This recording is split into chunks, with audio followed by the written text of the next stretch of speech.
Shalom, shalom to everyone watching on the Ways of Israel. This is Rabbi Moshe Otero. We are going to continue the series that we began on faith strengthened, especially since we have a lot of people who have asked questions. I posted up on my Facebook a lot of videos that you ought to take a look at. Those of you following me, why for us Jews, Yeshua is not the Mashiach. And in today's point, we're going to look at Isaac Trokey, who happened to be a Karaite, and he wrote this book called Christian Missionary.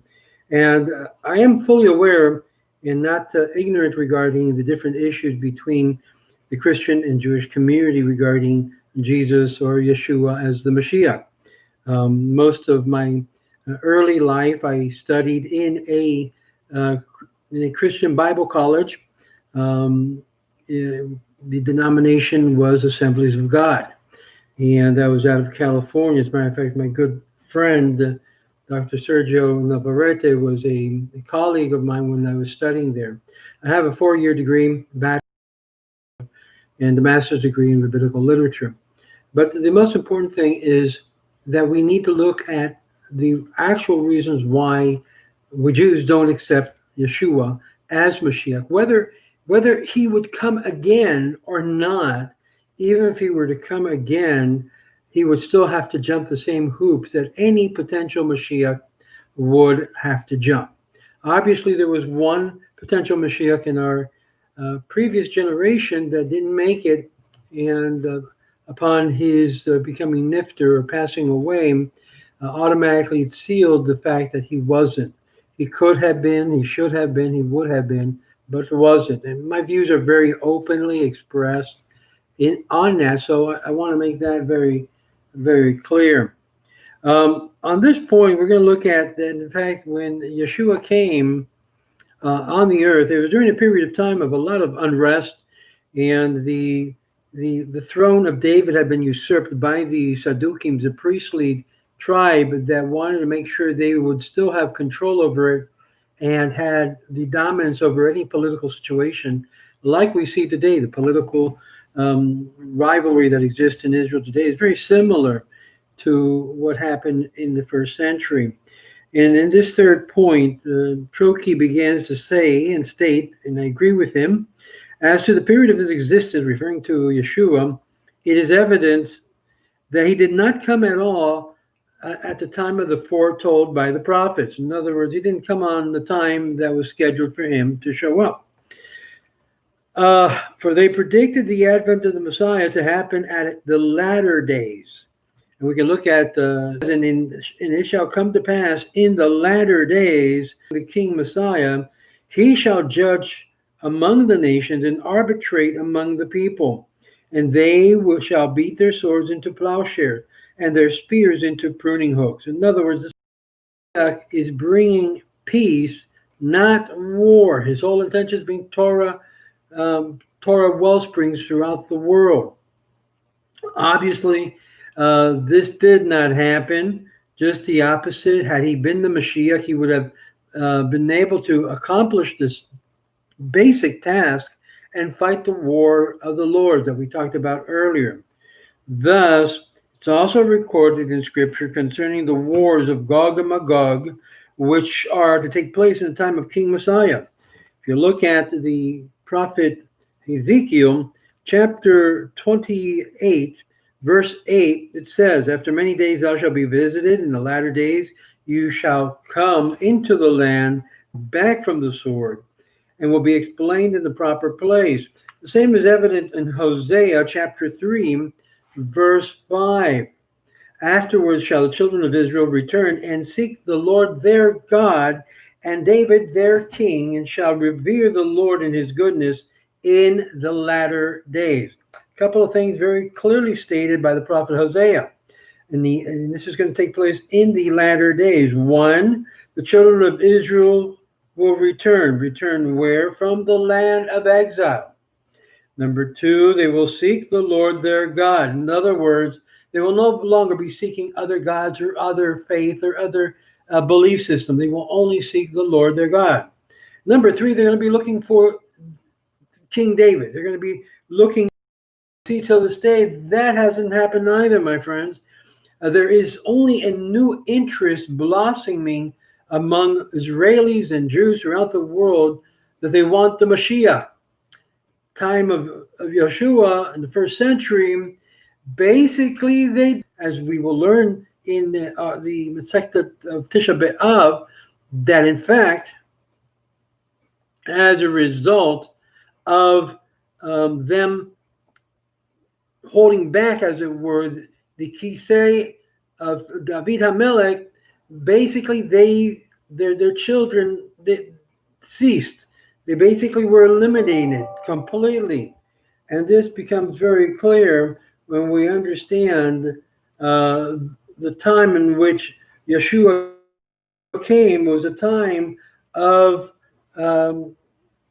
punishment as a result of place. And he was also affected by the Sinat Hinnom, and he was also, as I mentioned in my commentary, was also involved in proliferating also Sinat Hinnom against the Perushim. The Perushim against him. The religious establishment didn't want him.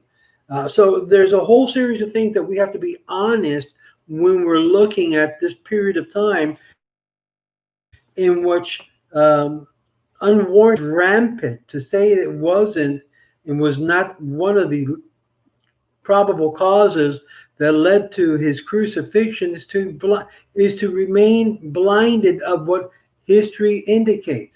He was, as a result, a potential Messiah of his time, but the leadership and the people who initially came to support him, and even at one time, as you'll find in Matthew, tried to put him in a place that he would be made king, Matthew. Now, let me just say this, because I think it's very important to understand that our all understanding of the life of Yeshua is based upon manuscripts that have been twisted, changed, and manipulated by the Christian church. And you'll see that a big problem, even among the Christian scholars who till this day are having to deal with something of this nature, having to deal with what is the correct translation or version of what really happened. And Bruce Metzger, which I respect as a scholar in the area of textual criticism of the New Testament, he does an incredible job, as well as Mr. Bart Ehrman, who had been his student and who had studied at the Moody Bible Institute. Of course, he no longer believes what he used to believe as a doctrinal profession, and he has written a lot of books and materials. So obviously, when you get into the New Testament, if you're an incorrect translation, it's really they're basically versions or witnesses of what transpired during this first century period of that of Yeshua HaNetzer. And I'm going and those of you who think that he was a Nazir, which means he left his hair grow out, this hippie figure that you see in the paintings are completely a distortion of the. We need to come to realize that basically the time he arrived wasn't the proper time. And so we read also in Daniel chapter 2, verse 28, and God maketh known to the king of Nebuchadnezzar what shall be in the latter days, which passage refers to the subsequent prophecy, verse 44. In the days of these kings shall the God of heaven set up a kingdom which shall not be destroyed, and the sovereignty shall not be left to other people. In other words, make it very clear that once the kingdom of God is established, we're talking about God's government on earth through the appointment of his anointed one, the Mashiach, it will never be destroyed, and it will never be turned over to another force, power, or control of other people. It's going to remain under the control of the house of David. Hence, it's very clearly understood by Daniel chapter 2, verse 28, that in the days of the kings shall the God of heaven set up a kingdom, which shall never be destroyed, and the sovereignty shall not be left to other people. Hence, we see very clearly that the prophets predicted that the coming of the true Messiah would happen in the first century, but rather in the latter days and not before it. So clearly, this is making a reference to that the time in which it will be established a kingdom, that it would be God's kingdom on earth, not heaven. Okay, so I'm going to pose some questions to you. Those of you who are watching my videos, asking the questions based upon this notion that really Jesus didn't come on the right proper time. But that prophecy that was making reference to, that even Yeshua made reference to, or Jesus made reference to in the book of Matthew, that when you see the desolation, the abomination that caused desolation, which was a signal to all Jews of that first time that the temple was going to be destroyed. We read in even our literature, in our Mishnah, how in many occasions a bat kol would descend and the doors of the temple, the second Beit HaMikdash, would open by themselves, indicating to the Jewish people God was going to leave the temple. God was going to cause the exile again. And why was the cause of the exile? No, it wasn't because they killed and because we rejected Yeshua. That wasn't the cause. The cause wasn't because, we had him crucified. That wasn't the cause either. The cause of the exiles, or as our sages indicate, in our history indicate, was because of Sinat Hinnom. Here we have the key of the reasons why we were all exiled, because we lacked the respect one to another, rabbis to other rabbis. They talked down, they spoke bad about each other, which has been one of the tainted problems throughout history, even till recent. When you speak Lashon Hara, when you speak Moshe Shemra, and I mentioned this on my notes the other day on my Facebook page, that in fact, when, according to even the Lubavitcher Rebbe, who many follow his words to the T, he said very clearly to his shluchims, he said very clearly that you are not to call Yeshua Yamat Shemo, an acronym that literally means Yeshu. Even making a reference to him as Yeshu is wrong, because we're not to belittle, even by name calling, a person who happens to be part of Kalal Israel. We know that Yeshua, according to the Christian New Testament, and I'm going to say it very clearly, this is a document that was made by those who followed Yeshua and later was altered and twisted by other scribes that wanted to change doctrinal beliefs. And if you're not open to that, then we have a problem, because what we have before us are only translations. And as I mentioned before in a book by Irenaeus to the Church of Philadelphia, or to the Congregation of Philadelphia, he made mention in reference that in fact archives, all the records that they had of the story of Yeshua had been manipulated, had been tainted, had been affected by others rewriting, as it were, the story of what really took place. So we have to do some real research if you really want to know what the real Yeshua, the historical one, really said. And to do that is that we have to then go look into the actual documents, which many of the leaders today in the Messianic world don't have. They're only relying upon their King James versions, their revised versions. In these versions, it really doesn't tell you the true story. It only depicts part, but not wholly. A good friend of mine who we were communicating, an Israeli fellow, he goes, "How can you say that? Based on what?" When I mentioned to him that according to the New Testament, Yeshua basically dishonored his mother. Think about this. A king, a potential king of Israel, basically sidestepping the honor that a fellow Jew ought to always honor their mother, even among their Talmidim, their disciples. He didn't do that. As a matter of fact, he says, whoever follows my teachings and believe in God, he is my mother, he is my sister, he is my brother. And then he showed his mother all of his Talmudim, indicating, well, these are really my family. That in front of a group of people is humiliating.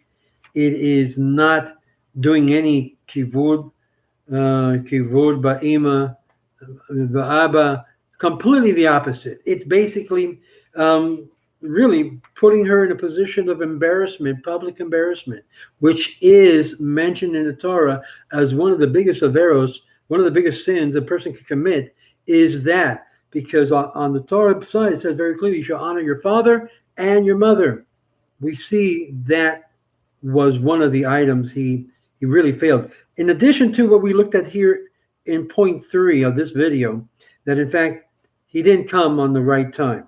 We're going to look at later on in the next video, we're going to consider that the promises contained in the words of the prophets, which were not fulfilled in the time of Jesus, but are realized in the future at the time of the true Messiah.